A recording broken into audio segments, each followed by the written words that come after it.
One, two, three, four. Did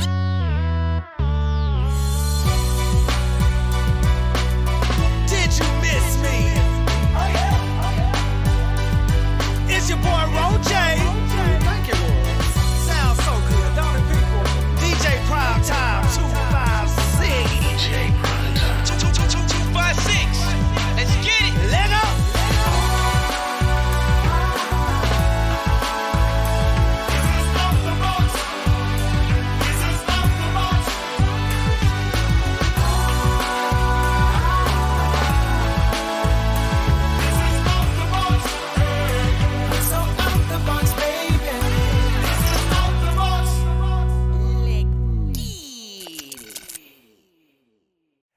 Thank you for tuning in to another episode of Out the Box TV. I'm chilling at the Gaston Museum of Art. Of course, art, music. See where I'm going with this thing? I got to check in with my girl, Vivian Green. Just dropped her new album, Love Absolute. And of course, it puts me in a mood that I just had to, hey, come and do it here. Vivian, what it do, girl? Okay, I'm good. I've been playing this thing nonstop since it dropped. I got several favorites. We'll get into that in just a little bit. You are like the best. You are the best. Thank you so much for the fantastic support that you give me. I really do appreciate it. I know there's been times that you mentioned that the label may have wanted you to move a certain way. You felt like your audience wanted you to do certain things. Here we are, album number 7. Are we finally at a point that Vivian can do what the hell Vivian wants to do? Probably not. Probably not, but I've learned to find a good balance. You know what I'm saying? I've learned to find a good balance. And I think I've figured out how to be versatile in my music choices and for it to still make sense to, my fans. Yeah. Got you. Where, So beautiful, or maybe even some songs on Vivian, things like Frustrated and, stuff like, I know my catalog, so I can name songs to you. Like, you can name them. songs like Mad and Frustrated, Right. and, So Far Gone, or Jordan song, or One of None, that kind of stuff is really like, couldn't be more me, but, I guess I've learned how to somehow balance it out, because I don't think, while I love that stuff, the audience that I'm always marketed to, that's not what they necessarily love, So I've had to figure out how to still make sure I'm in everything I do, even though I'm not always necessarily doing what I want to do. Now, the funny thing to me is most of those songs that you just mentioned are among my favorites. Like, I'm always drawn to lyrics. I'm actually always drawn to those heartbreaking, depressing type songs, and people are always wondering what's wrong with me because of that. But it's all good. Now, tell me, what do you feel the challenge is for you? Conveying a message through songs when you write it, or more so trying to sell the song when you sing it? I don't know. No one's ever asked me that before.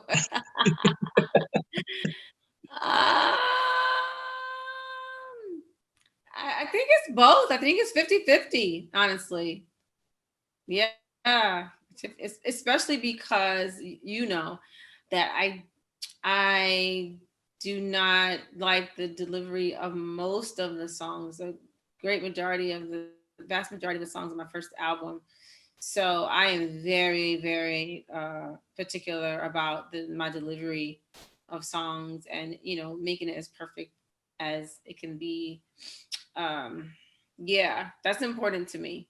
And then the emotion and, what the song's about, conveying that is important as well. So it would have to be 50-50.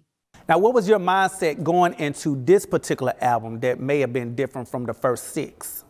Well, this album, I wrote all of the ballads and mid-tempos at the piano. So it's actually it's not a different approach for me, for Vivian, because I wrote songs that way since I was 11. But when I got into the music business, it kind of turned into more so I'm listening to music that's already composed and I'm writing to that, not someone listening to a song already done and chords already worked out and then them writing around that. Like it's mostly been the other way around. And I don't know I how that happened or why I let it happen or why um I was so willing to move from like the genesis of how I began writing songs. I don't know. I think it's just a thing in the business. Like, producers are submitting tracks. You know what I'm saying? It's just a Right. thing. You kind of just get into that. So I'm like, you know what? I was telling Kwame, I'm like, you know what?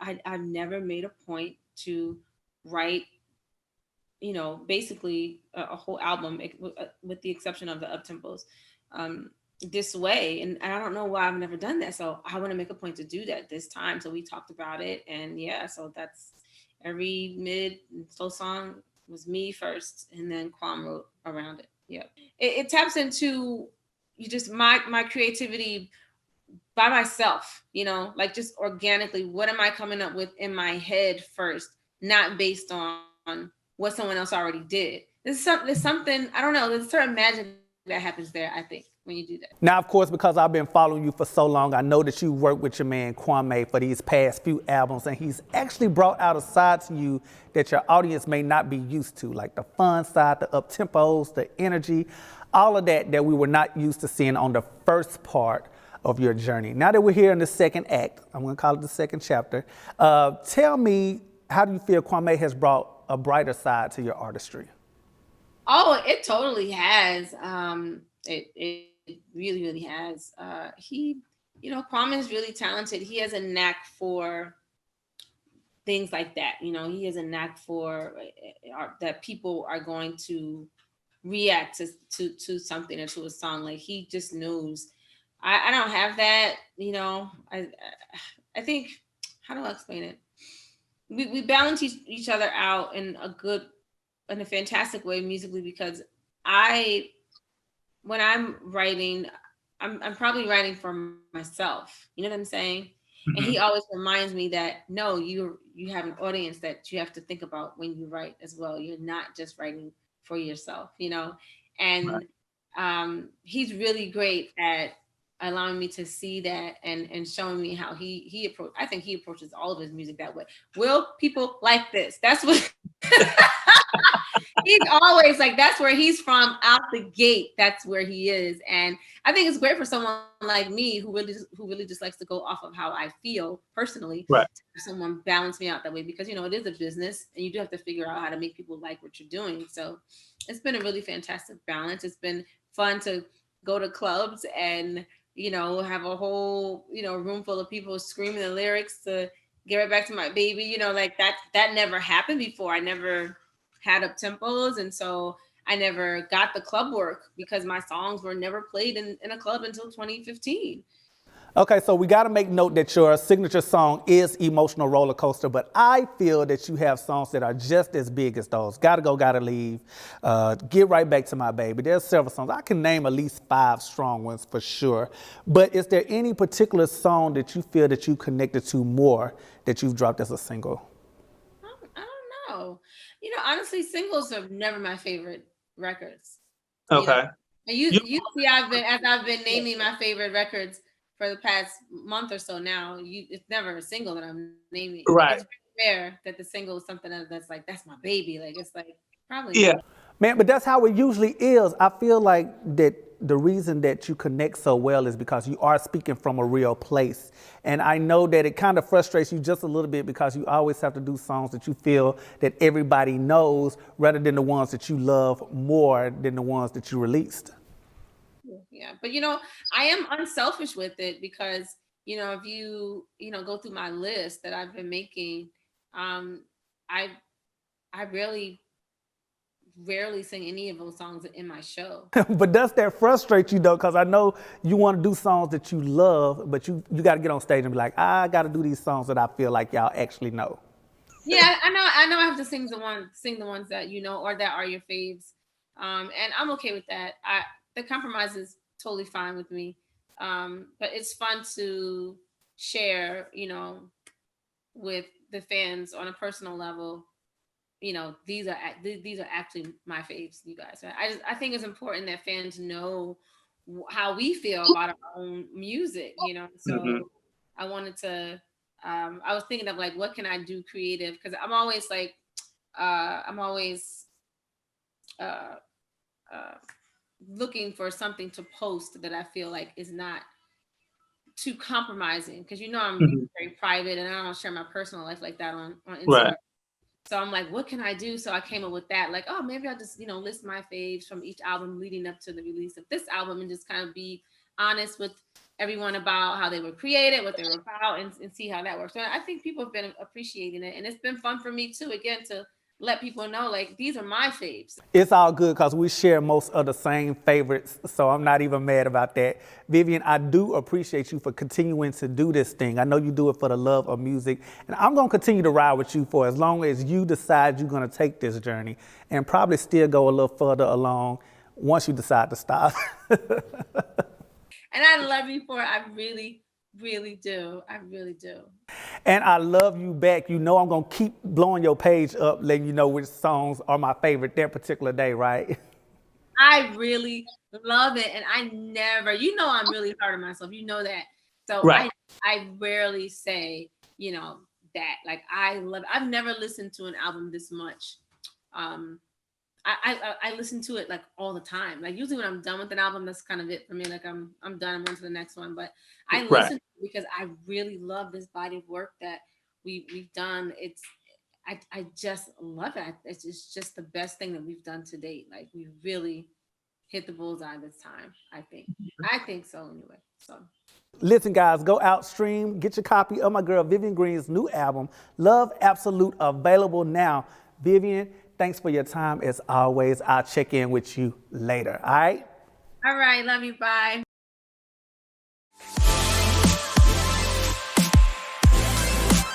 Preview.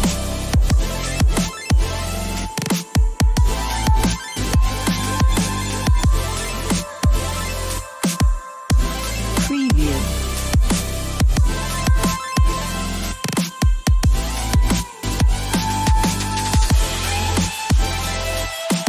Preview.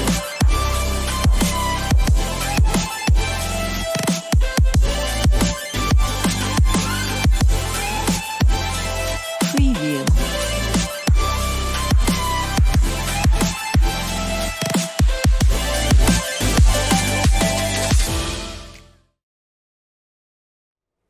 What's up? Out the Box TV, still chilling at the Gaston Museum of Art. Of course, trying to expose you to a little culture, just a little bit. So I got to introduce you to someone you may or may not know. My girl, Charlie Vox. She's written for Melanie Fiona, Rihanna, among others, and of course, got music out herself. It's been a long time, Charlie. What's going on? Everything is amazing. Everything is so good. So how do you actually set up your release for these new territories? Is it anything different from what you're doing here in the States? Trying to reach out to different territories is difficult if you cannot be there. You know what I mean? So I've been to a lot of these places. Like right now, we're touching China. I've been to China before, but I want to go back to China. You know what I'm saying? I want to touch Right. Chinese people. I want to see y'all. You know what I mean? I want to get back to Holland, and we can. It's like we're just trapped. So I feel a little trapped in that sense. But thank God for the internet. Thank God for social media. We're able to reach out. Like, you're not where I am, but we can still talk. You know what Right. I'm saying? So I'm grateful for that. So tell me about some of these new songs that you're working on, because I've known you for a while and we've talked about the Let Me Love You records and things of that nature. And I know you've really grown as an artist since then. So tell me about one of these records in particular on the project that you feel stretched you a little bit more.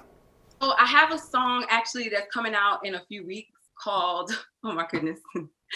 It's just amazing. A friend of mine, well, I'm telling you the backstory now because it's crazy. The song is called Acting Fake. Okay. And stretched up a little bit because it's a dance tune, but it was just so much fun putting the record together. It didn't even feel like we were putting together a record. So it kind of like evoked some feelings in my mind really quick. It stretched me because I've done dance songs before, but this just feels like a dance tune that is going to really make an impact. You know what I mean? And it's just different. It's just a little different. I'm really excited about this song coming out in a few weeks. Look, I can't even be mad at you. Now, let's talk about your pen game for a little minute, because we know you started in the game. You've written records for the likes of Rihanna and Melanie Fiona, a few other artists, and then you transitioned into your own movement. So are you still writing for other artists, or you just focus on yourself more at this moment? So I'm mainly focusing on myself now, but if any artists, projects arise, I'm definitely open to writing for other artists. It's always fun writing for other artists because a lot of these songs, I'm just going in the studio, just intending on making a good studio, saying, oh, I'm going to write this song for Rihanna, or I'm going to write this song for Melanie Fiona or Mary J. Blige. Like, it doesn't start off that way. I just go in and try to just execute a good song and whatever I'm feeling at the time. So, if any of these songs along the way ends up on any of these amazing artists, then, that's fantastic. But right now, I'm just focused on my project. I really miss performing live in front of people. Like, that is just, that's where my heart lies. So, I miss that a lot. Now, I do know artists are trying to get adjusted to these virtual concerts and, Instagram and Facebook Live type shows. Are you kind of jumping into that to kind of fill this void of not being on stage? I have a few that I'm setting up now because I know that's the new thing. Like, we have to move into a new space with what's going on right now. So I have a few virtual shows lined up. So we're just setting everything up so that everybody's safe and that we can, execute it properly, and that is, just make it as dope as possible. Now, we talked about the writing element. We've talked about the performing. Now, tell me about the studio. What's your vibe like when you go into the studio? My studio vibe, I really like it to be organic. Like, some people, I've written with some people that are very intense in the studio. And I'm like, it's not that serious. You know what I mean? Like, we're just creating. Like, literally, music it feels like art class. You know what I'm saying? Like, that was the cool class you used to like to go to, where it was just like, oh, okay, this is going to be fun. We can create. We got a whole bunch of colors here. We're going to put it together. That's what music in the studio, like, that's what creating in the studio feels like to me. You know what I mean? Yeah. So I like to have fun, and I like for it to feel organic and not like, you got to create a hit song. Just go in there and have a good time.